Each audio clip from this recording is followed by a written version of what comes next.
Mindflow Radio. Mindflow Radio. Here we are. Here we are. She's Lynn. He's Monte. And we have Erin here with us today. Thank you, Erin, for being here. Thanks for having me. Our special WDRT edition. Yeah. Yeah.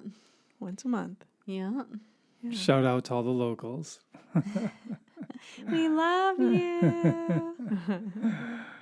So this song is a song I wrote for Lynn, and I've been working on it for probably the last 4 years, I'm guessing, 4 or 5 years. I put a fair amount of effort into it. It's in a 5/4 time signature, and the song is meant to express like Jay's entire life, from like being in the spirit realm to her life up till now. That's the idea behind it. And yeah, so here it is.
Yeah. So, what did you just say about nowhere, now here? Okay. Yeah. So, well, normally we talk about the Tao, but today we're just going to talk. Yeah. Yeah. We're just going to chat. Why not? Yeah.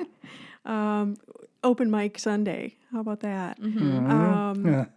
Yeah. I was just sharing that this week I have been just listening to tons of Richard Rohr stuff. And one of the things he said is to focus like kind of a contemplation of God is now here or God is nowhere. And the two words now and here create nowhere. And so when we were just doing our little meditation, I focused on that. Like God is now here. And then on my out breath, I said, or God is nowhere. And to me, that felt like breathing in the presence and breathing out the past. I don't forward trip as much into the future as I trip into the past. So That's interesting. yeah. So nowhere. It's good insight. Yeah. Yeah. So nowhere to me feels like the past, where God really isn't present in the past anymore. He's only present right here. Right here, right now. That's true. Yeah. Excuse me. Yeah, there is no way to be anywhere but here, I know. except our mind wants to think that we can, but it really can't. Well, the energy is present. Yeah. All the chi flowing through the universe and through our bodies. That's present. Of now. Yeah. Yeah. It's occurring in the present moment. Right. And our mind, though, is created of a mix of everything. The past, the present, the future. That choppiness. Yeah, and just like straight up fantasy, which is Right. like, what is that? Right. What is That's that? it's sort of future, but not really. It could be vision. Yeah. It could Yeah, I be. think Or it's there's part of analysis manifesting. too. You have to kind of dream Yeah. of what you wish to manifest. But I think, I've been in the situation where fantasy is a product of trauma and just like imagining that there's a better world It's a out there. crutch. Can be a crutch. Something you lean on. Yeah. Right. A coping mechanism, basically. Yeah, right. Or just Yeah. it can be like a really intense habit. Some people are just in the habit of like living in a fantasy world. But again, it's like fantasy is important. Analyzing the past is important. Having a vision for the future is important, but everything needs to be in moderation because we need to have time in the present moment as well. And if the present moment gets bumped out, Right. our connection with the energy flow, the Tao, With whatever you peace. want to. Our connection with peace is just not present if you're not connecting with the presence ever. And I think when I think about peace as God or the flow or the Tao or that's and you just can't connect unless you are in silence and solitude and presence and all those fun things. Well, not The place of receiving. I think we can connect when we're not in silence at times too, if we're in the flow. Yeah. If we're primarily in the moment, engaged in some aspect of the moment. But I wonder, perhaps. and I'm not good at it, at finding silence every day, although I'm getting better. But I think in order to connect, you have to have a pattern or a habit of finding that silence. Sometimes it's just moment to moment. It's catching your thoughts. Right. It's being aware and being like, oh yeah, I don't want to go there. Yeah, right. I'm going to be here now. Making the choice. Yeah. You're talking about metacognition, Yeah. being that witness to your thinking and finding the stillness. Ultimately, we want stillness between our thoughts. Like you have a thought, then you have some stillness. Then you have another thought, and then you have some more stillness. But we go nuts when we're just thinking. We go into agitation and You that get drained, we get worn out. it wears me out just thinking about it. Yeah, I know. I Blood can feel it in my pressure goes muscles up. just thinking about all the thoughts, the patterns, the Oh, rumination. yeah.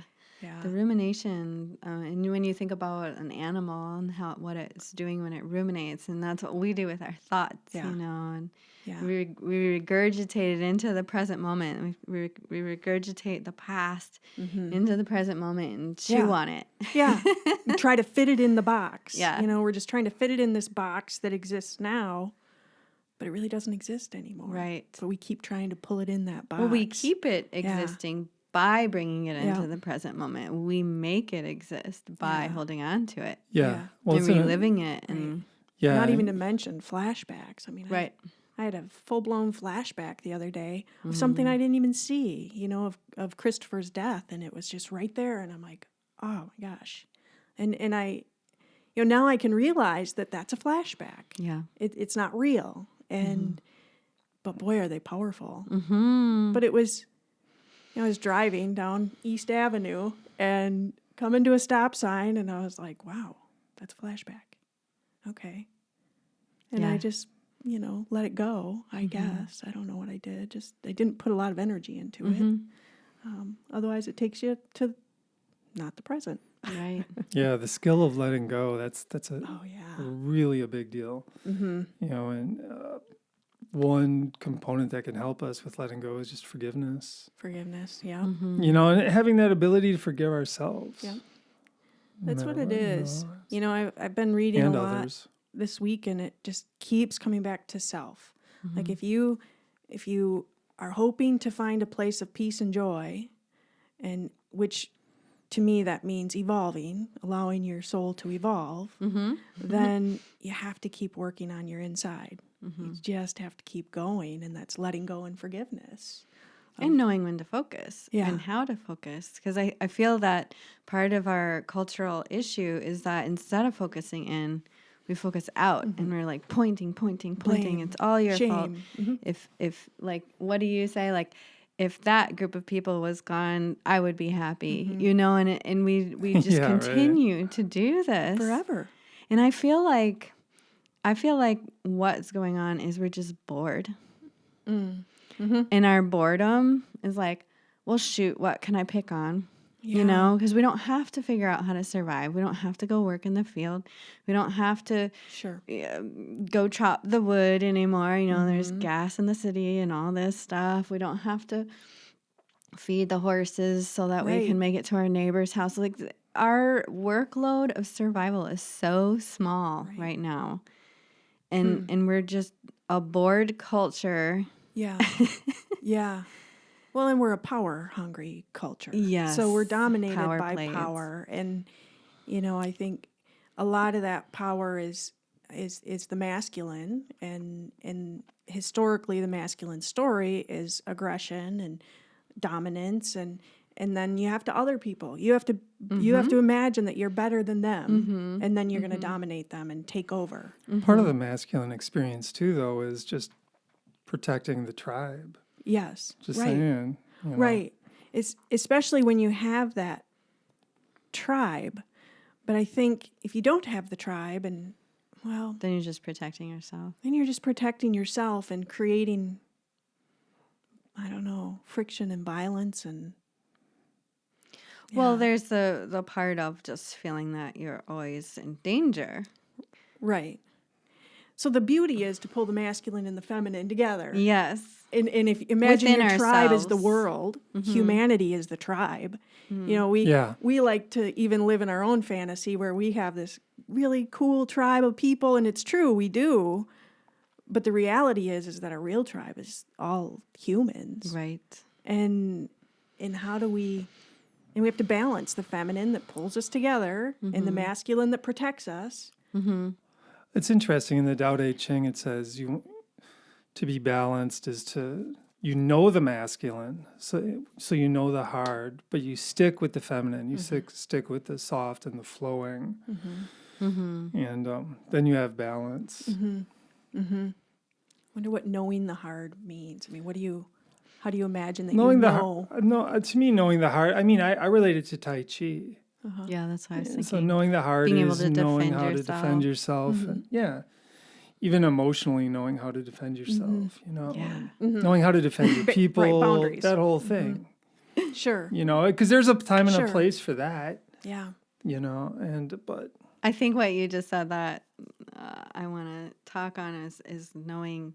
I don't even remember what you just said right now, but what went through my mind is that when we know how not to get in a fight, how not to be triggered by someone's annoying comment, it's like, okay, that was an annoying comment, instead of like, what? And you're talking about the Facebook Pretendville. Yeah. Pretendville, right, where nothing's real. I know. That I'm reminds so me brave of on that one Pretendville. movie where the guy, like, everybody is paid to pretend that it's a movie. Oh my gosh, I can't remember that one really funny guy.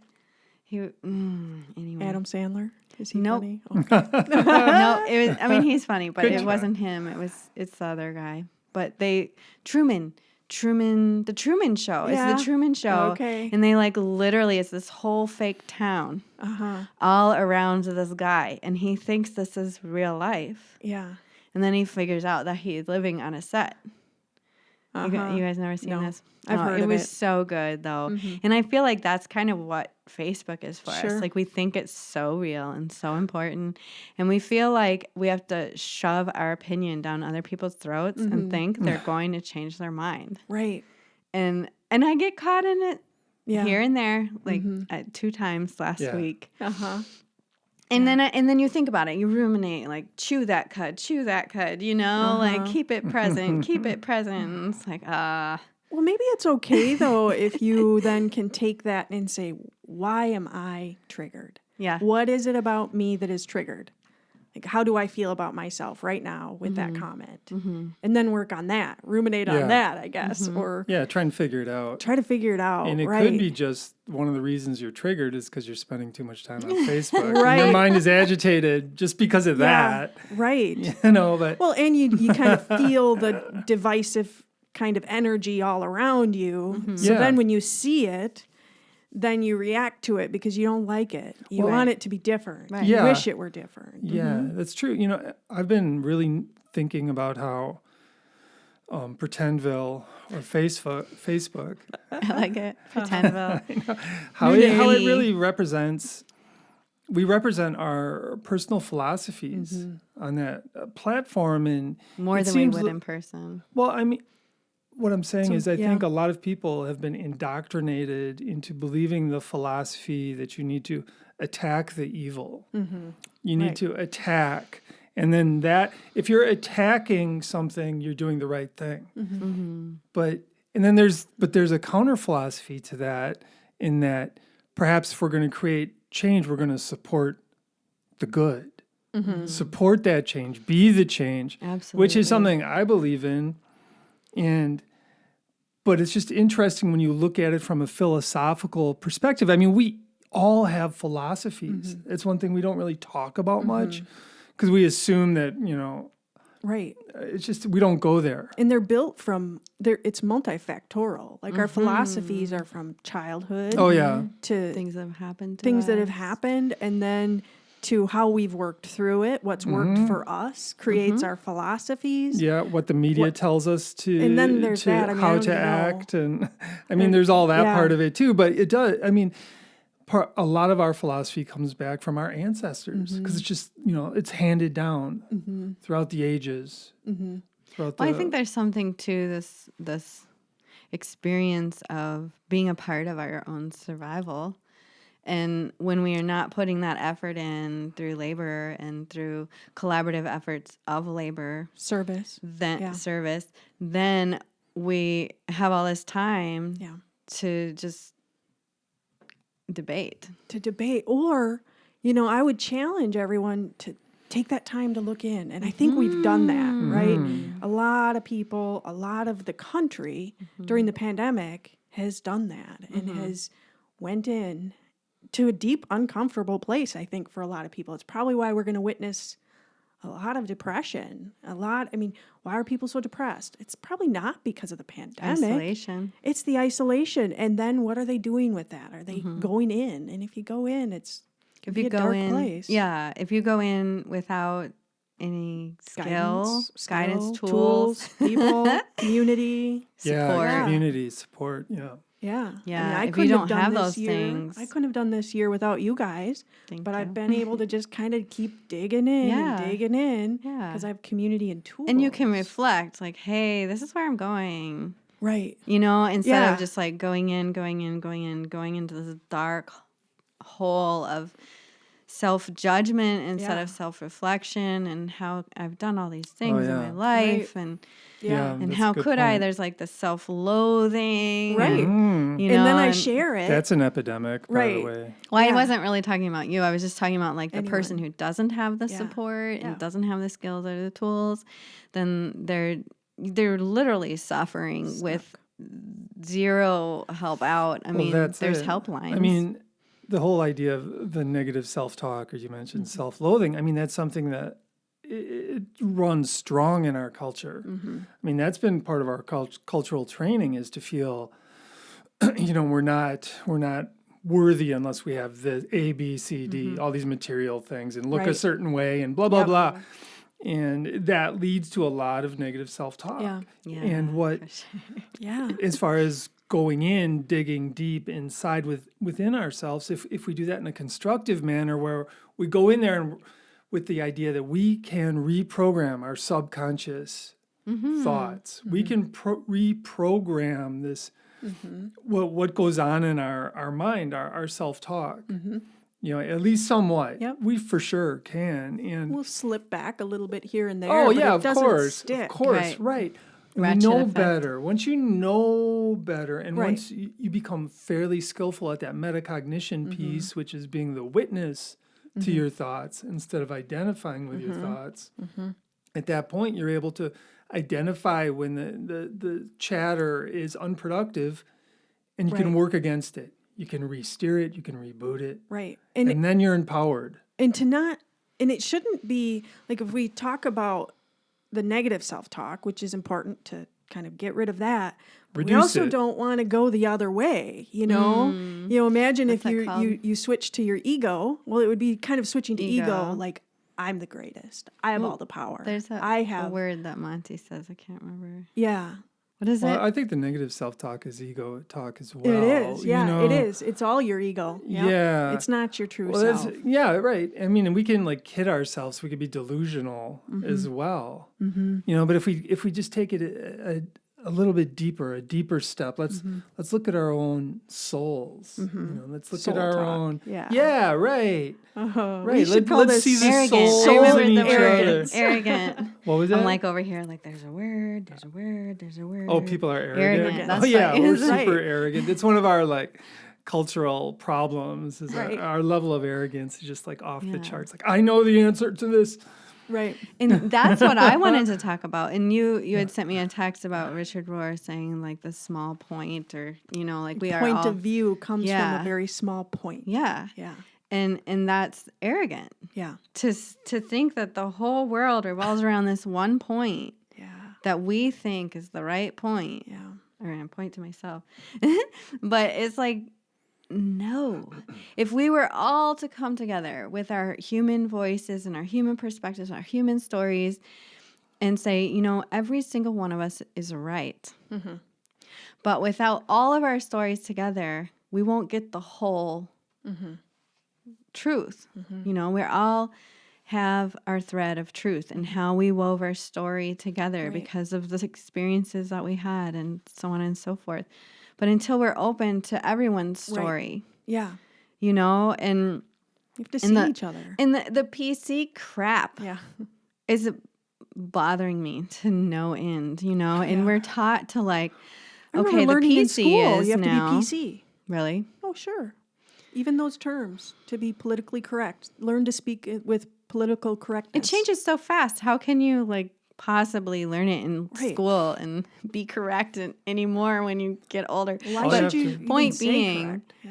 Point being is that is so limiting. So limiting to say, oh, and the thing that went through my mind is like, there's the politically correct left and the politically correct right. And there's this whole big middle Yeah. where a lot of us hang out and are afraid to speak because either extreme side will serve us a dish of nastiness that is like painful, and Yeah.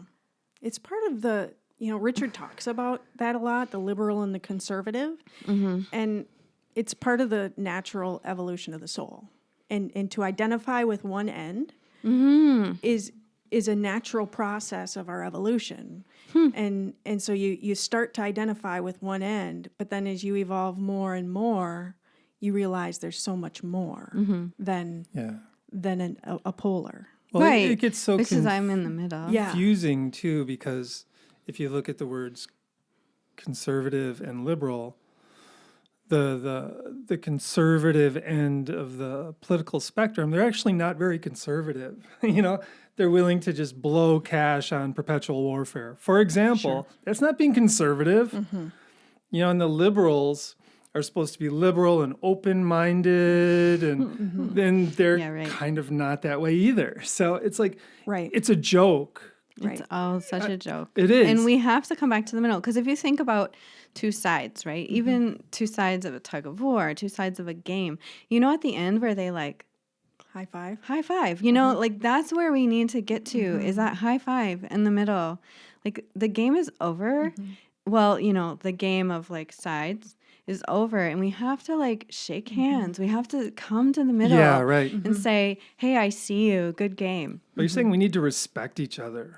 Yeah, I'm saying that too. I mean, really, that's respect. At the end of the game, you say, hey, nice game. I saw you. Yeah. I saw you while we were playing. Yeah. And I respect the effort you've put into this. Yeah. And you respect the effort I've put into it. And we came here, we played a game, and it's over, and now we're seeing, and that's, it goes back to the one point, right? And I just have this vision of everyone's voice being respected, heard, valued, without like, oh God, I can't believe that's what they said. I'm so tired of it. That's so high school, or middle school or whatever you want to say. But if we're going to be mature, right? And we talk about that a lot. Let's be mature. Let's grow up. All of this. We have to say, there's a seat for you at the table. Yeah. I want to hear what you have to say. I will be open-minded. I'm not going to shoot you down. I'm not going to tell you you're a piece of, But I mean, if somebody's just spewing out hatred, I mean, there's a point when it's like, well, I've heard enough of that. Yeah, sure. You can try to shift it. Yeah, I mean, just go hang out with your people. That's cool. I don't really need to be around that. Okay, I see what you're saying. Absolutely. But if you're invited in. But I respect them nonetheless. So Richard talks a lot about Jesus and the table, like the Eucharist and the Last Supper, or that's basically how Jesus spread his message, was going into people's homes and eating dinner with them. Nice. And it was and I thought about your house, I thought about all the dinners we've had here and the variety of people. Now, granted, we're a bit like-minded, but still, just the variety of people and experiences that come to the table and share. And absolutely. And that's what Jesus did, plain and simple. That's how he spread his message. And it wasn't his people. It was people who were either suffering below him and had lack of spirit, or it was people who were elite, and he would meet them at their table. Only when without he was invited.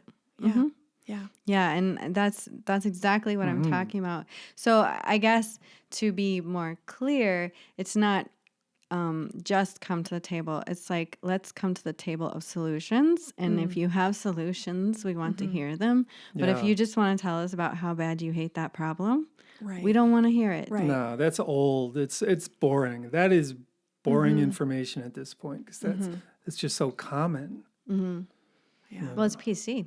It's totally PC to hate something. It totally is. I'm so sick. That happened. I don't really know. Hate become PC. Yeah, right. Dang it. I don't know. We've been indoctrinated. Yeah. That's all right, though. Right. I don't remember. We see it. What was it? So there are like societal orders that Richard talks about. Sorry, I'm talking about Richard so much. No, but that's okay. I've been Totally consuming. fine. Yeah. And the orders are political, religious, economic, and there's a fourth one.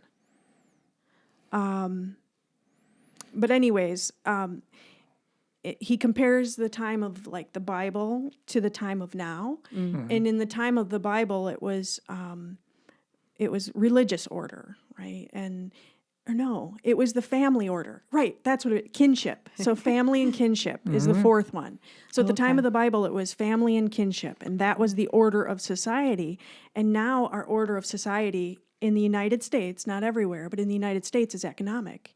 And that's what drives us. It's money and power. Material possession. It's material, right. And it's and I even hear very thoughtful people stuck on, but I deserve, but I can work harder to obtain these things that will add value to my life.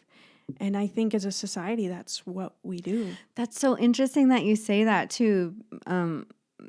In circles that I run with, we're talking about increasing our spirit and working with spiritual growth and knowing that you deserve it. So it's actually being, I guess it depends on who you are. Again, with a negative ego or the I guess when I mean negative ego, I mean self-loathing, versus and the positive ego the arrogance. Is the arrogance. So the arrogant people don't need to be telling themselves they deserve anything more, but the people who think that they're lowly do need to tell themselves that they deserve something. Right. But it's not necessarily about material. It's about love, kindness, compassion. I deserve respect. Yeah. These things.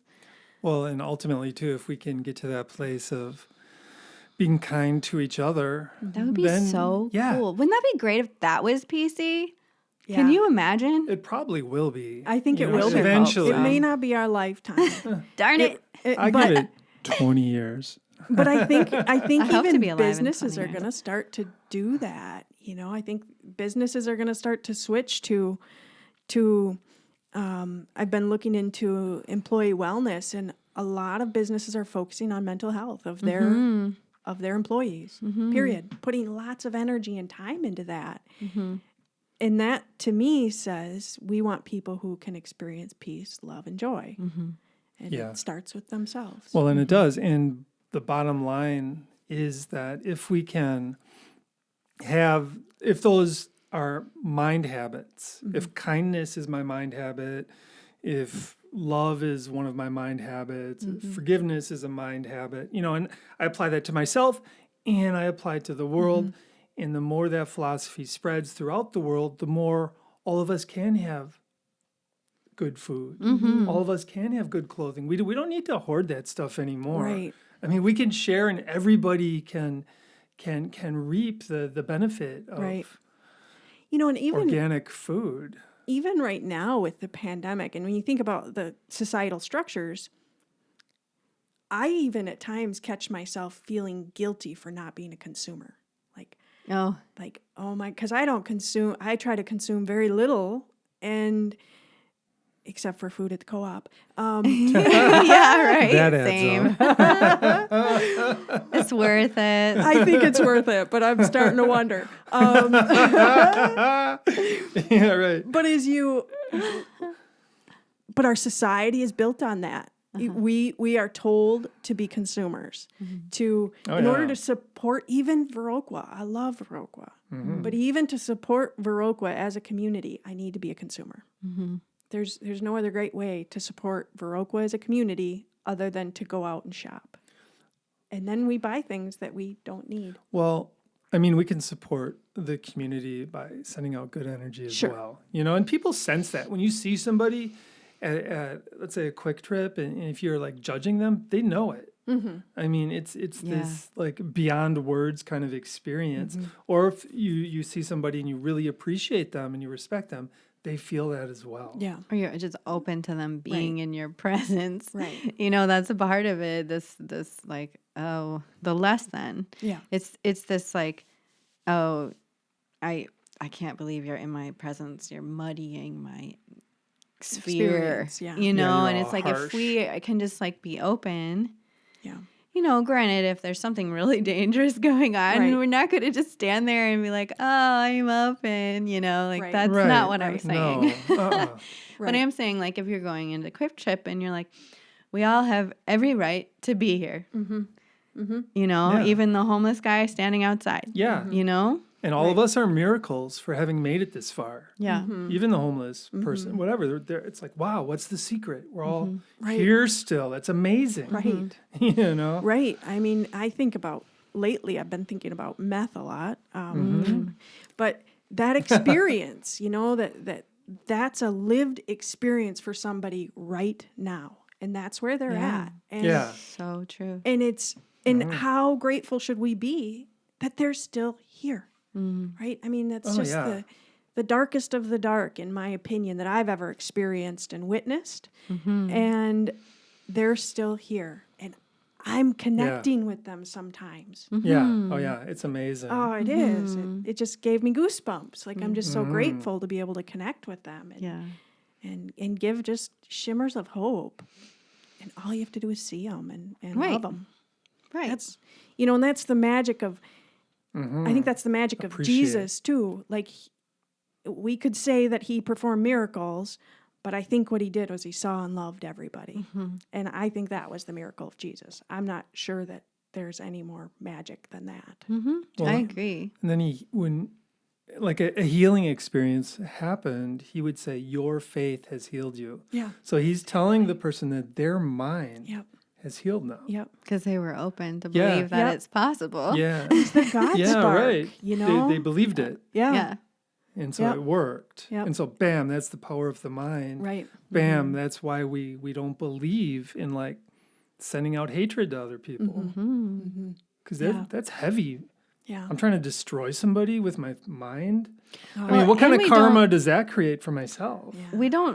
I don't think we consciously, and some people do, but I don't think we consciously are sending out negative hate vibes. You know, it's just it's so subconscious. It's so fed It's to projecting us. our It's wounds. projecting our wounds. Yeah. Absolutely. And one thing Carolyn Mays talks about is the poison darts. Yeah.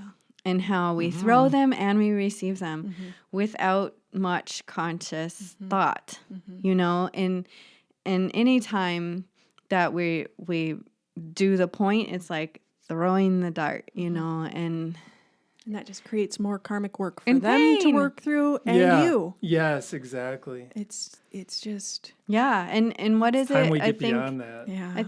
I'm pretty sure it's in the Bible. We reap what we sow. Yeah. And there's Oh, yeah. also there's another one that says, you get tenfold of what you give. okay. So if you give a poison dart and you're just so used to giving them, can you imagine how unhappy, painful, depressing, anxious filled?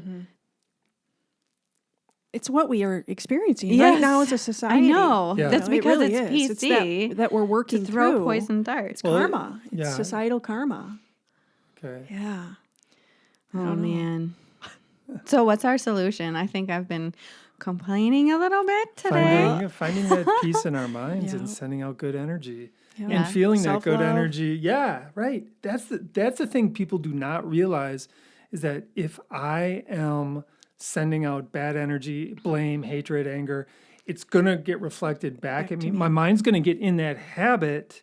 And then when I make a mistake, which I make plenty of mistakes, Me too. boom, Yep. I'm going to like hammer myself. Yep. And then that's where the self-loathing comes in. Yep.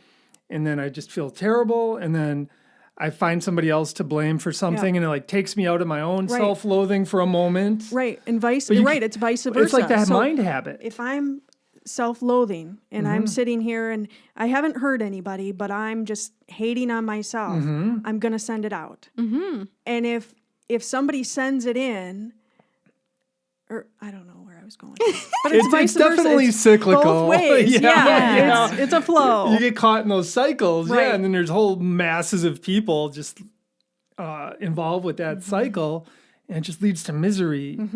It leads to hopelessness, you know, and that's what we're shifting. We are shifting it. Because there's a whole group of people who don't buy that anymore, and that's who we represent.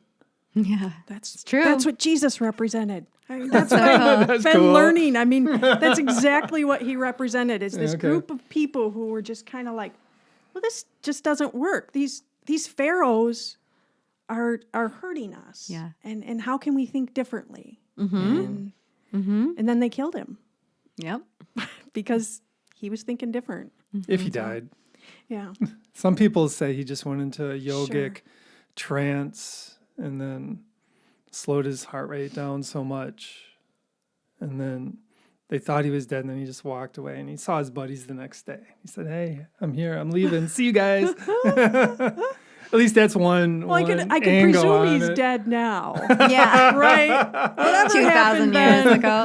I don't know. There's Baba G. Yeah, maybe he That's turned into another Baba story. G. He Yeah, took I a ship mean, to India and Supposedly moved he into a learned cave. from Baba G, so I don't think he could be Baba G, but he definitely was Yeah. a student of. Who knows about all that stuff, though? It's Yeah. true. You know, I mean, that's where the arrogance, really it's like, know. Right. we can believe it, but, but who knows? We've got to And- be open to but everything. Yeah, but we can know the moment. That's why we need to get involved. This is what Discernment. we can, Our I experience can really, can make us believe it. Mm-hmm. I think that's what the message is so if the only thing we believe is, and I'm going to speak of Jesus because that's what I'm focused on, but if the only thing we can believe is Jesus's message, then practice it and see what your experience in life is. Practice his message and then feel the experience. And that's the only way Yeah. of knowing. yeah, and notice. Yeah. Notice what's going Notice on. what happens in your life. Yeah. And going back to that Tao Te Ching quote of, the hard, but stick to the soft, that would be Jesus. Mm-hmm. He was full of, his message was love and forgiveness. Those Yeah. are soft and beautiful things. Yep. Yeah. So Even I though- want to share my solution. Okay, so my solution is that we take time to be still and receive divine love so that we can be full, so that we don't feel empty, so that we're not expecting some other human to fill our void. Up. Yeah. And that is super important. Thank To- you for saying that. Yeah. And we can't be expecting any other human to fill that for us. No. And yet we have every ability to do it for ourselves.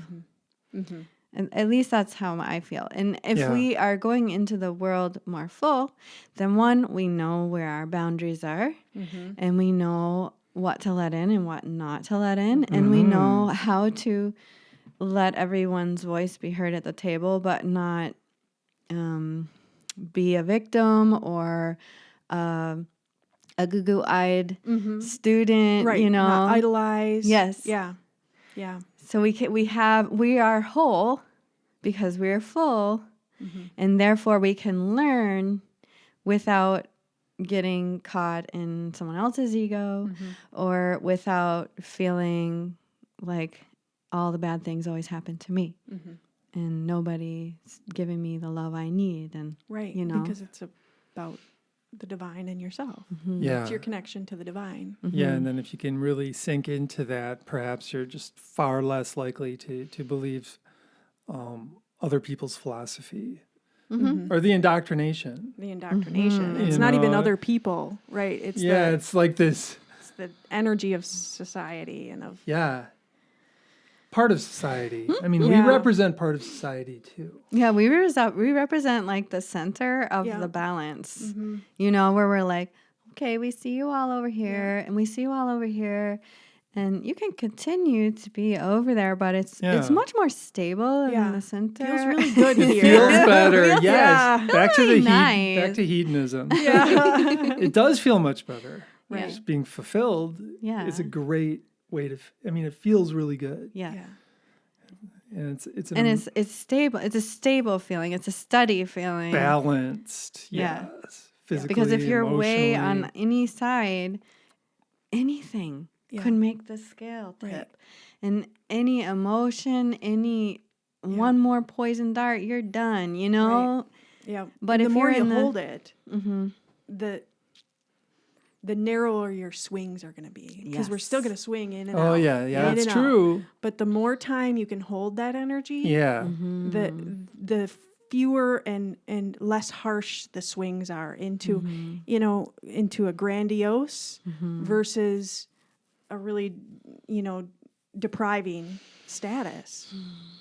So and it comes through, like you said, it's connecting to the divine in solitude and in silence and in prayer, meditation, contemplation, yoga, tai chi, Yep. music, music, art, lifting weights Yep. carefully, nature, right? I think riding your bike, yeah. hearing the birds, Yeah. Oh, that's one thing really seeing the interesting that good. Richard talks about is only about 20% of humanity is intuitive, learns things through intuition and kind of the academic and learning and then intuit and that leaves 80% are sensate, are sensory, are going to be the art, the music, the creation, the feeling the divine energy in nature.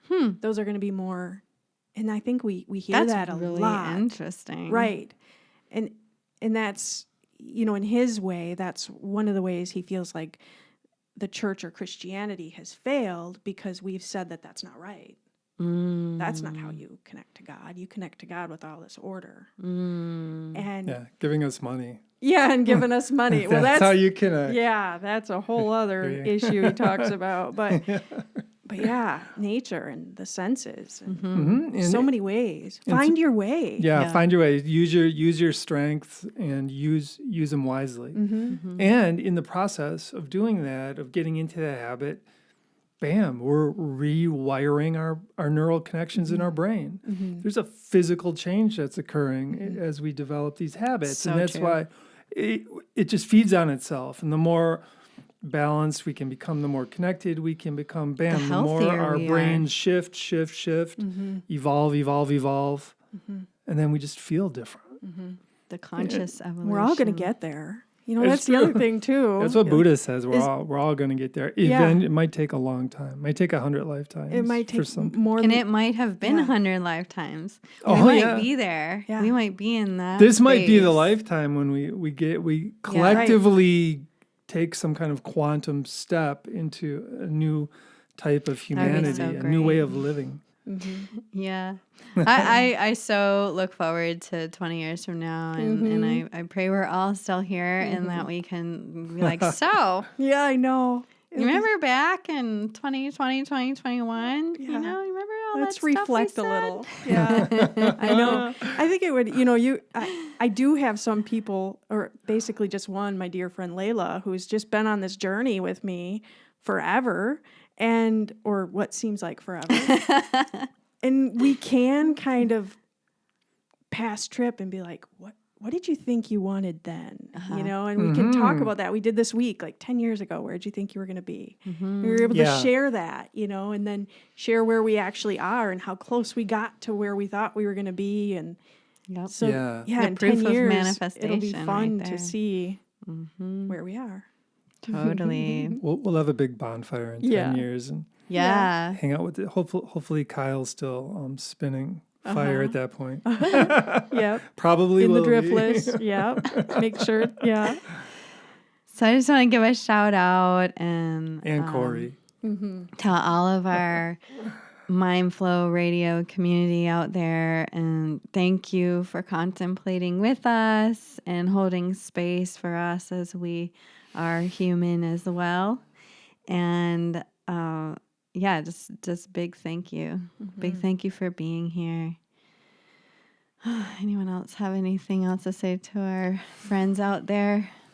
Just love each other and love yourself. Yeah, examine your own philosophy, see where you're at, see if it's working for you. Pay attention. Yeah. Know that you have a philosophy. That's like step one. Even if you don't know what it is, know that you have one. It's Yeah. Right. And then you can examine it and decide if you still want it. Right. You can and you can totally. change it. Yeah, you can change it if you want to. And I can change mine if I want to as well. Yep. We're all empowered. Cool. Awesome. Thank you. Yeah, thank you. Yeah, thanks for being Erin. here, Erin. It was great having you. Thank you. Shout out to Viroqua. Yep. Be well, y'all. V-Town. We are about to enjoy an experience together. Monte's going to play some gong. And I'm going to lead a guided meditation. So if you can, find a comfortable position to either sit up nice and tall, stand up nice and tall, or just sit back and enjoy. Taking a couple deep breaths.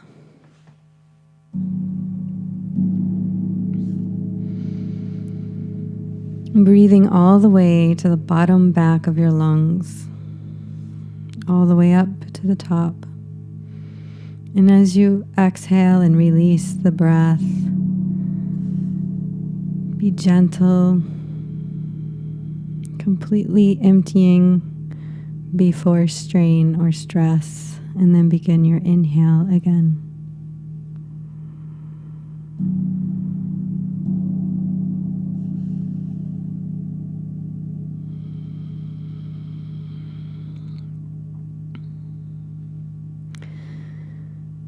Notice how you're feeling in your body.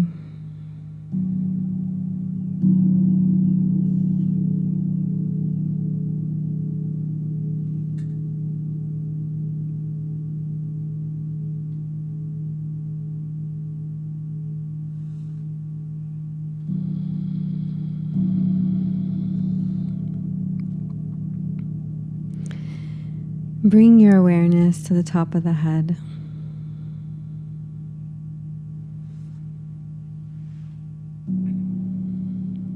Declaring that you are allowing in divine energy, you are allowing in benevolent energy. Anything of your light is welcome.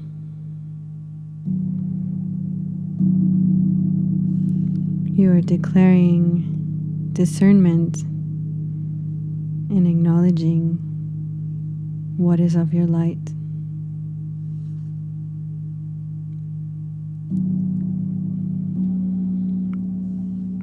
And then trusting. Sensing an open window at the top of your head.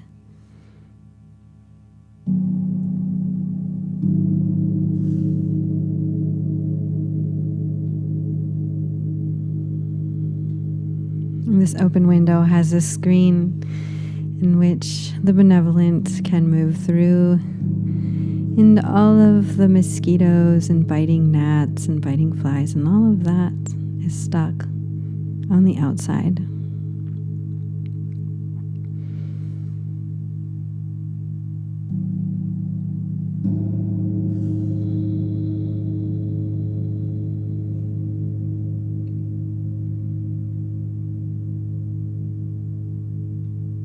Bringing this benevolent divine energy in through the top of the head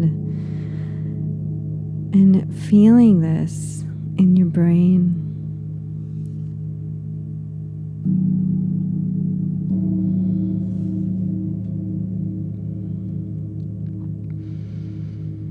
Allowing every brain cell to be filled with this divine energy.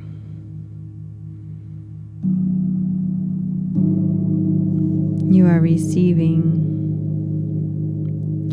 You are being nurtured, cared for, held.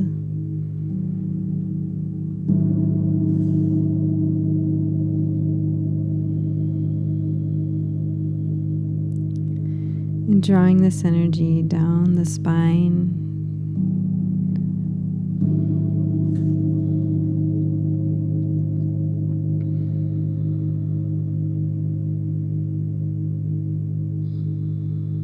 Take your time with it. You're not in a hurry.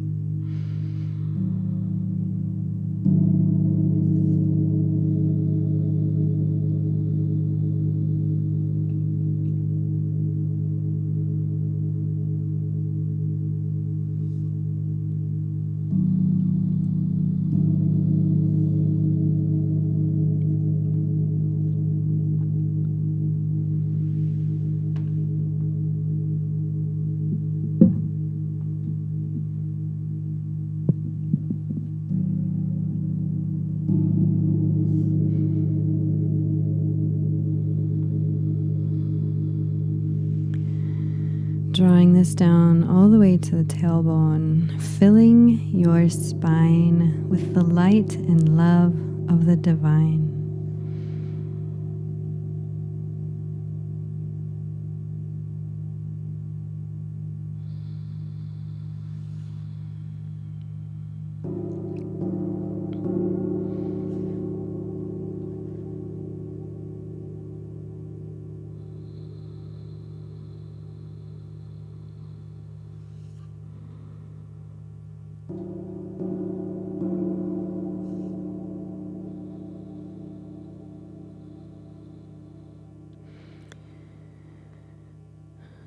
And now bringing this light out to your hands and your feet. Feel the chi move down the arms and the legs, right into the feet and the hands.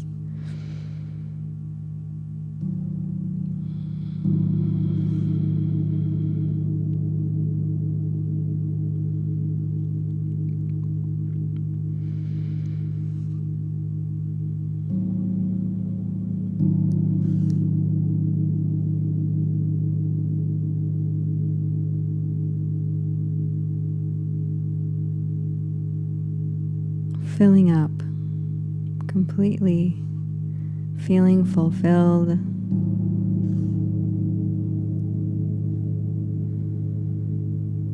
Allowing yourself to receive all of the love that you need from the divine source of all creation. You are valued.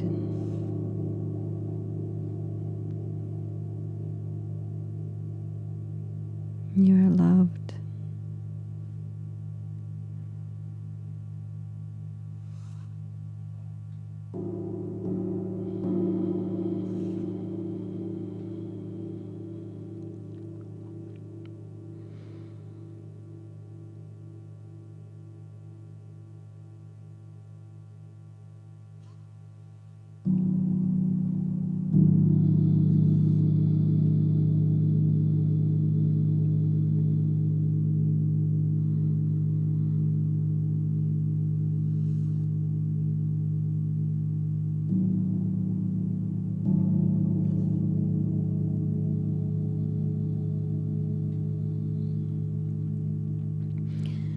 And then bringing your awareness to the third eye between the forehead. Notice what this feels like. Just being aware of the sensations.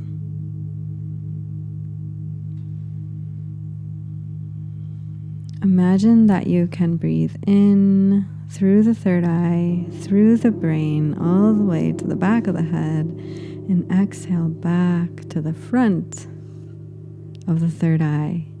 Imagine that you are flossing your third eye with breath, and this breath is cleansing and clearing of this space, opening your mind's eye to a greater truth, to a greater sense of being whole.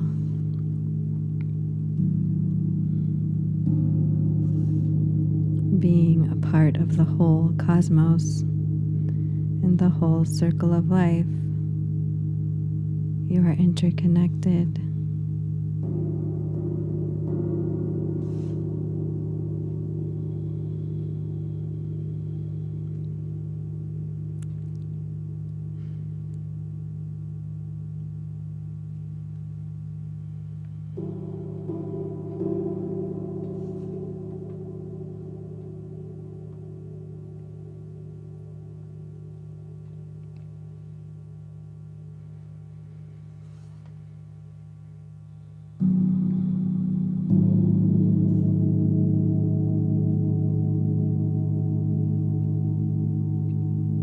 And from this state of fulfillment and clarity, bringing your hands, palms together at the heart center, thumbs against the breastbone, feeling your heart beating in your chest, feeling balanced, feeling right meet left, right in the center.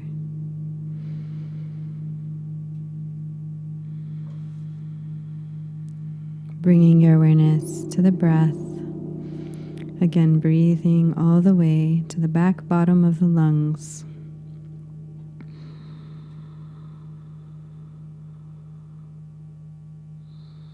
Fully aware of how you feel in this moment, honoring whatever you feel in this moment, accepting how you feel in this moment.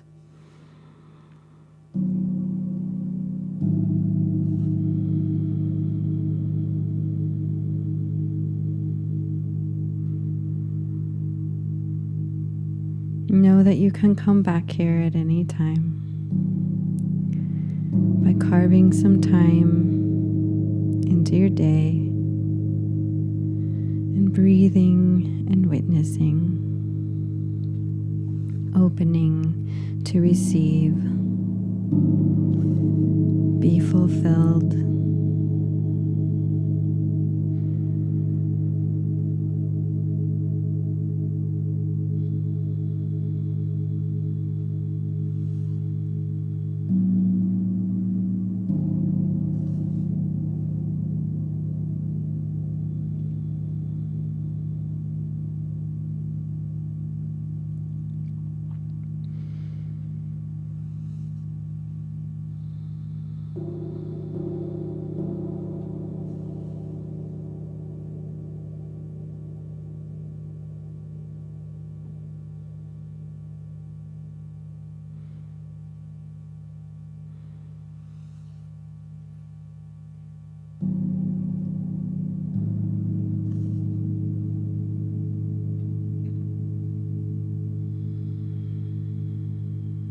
May we acknowledge the blessings we receive when we give love, when we accept all of humanity as our brothers and sisters. We will not lack, but we will be rich in knowing, in the love, in the camaraderie, in the companionship of our fellow humans. We are all in this together.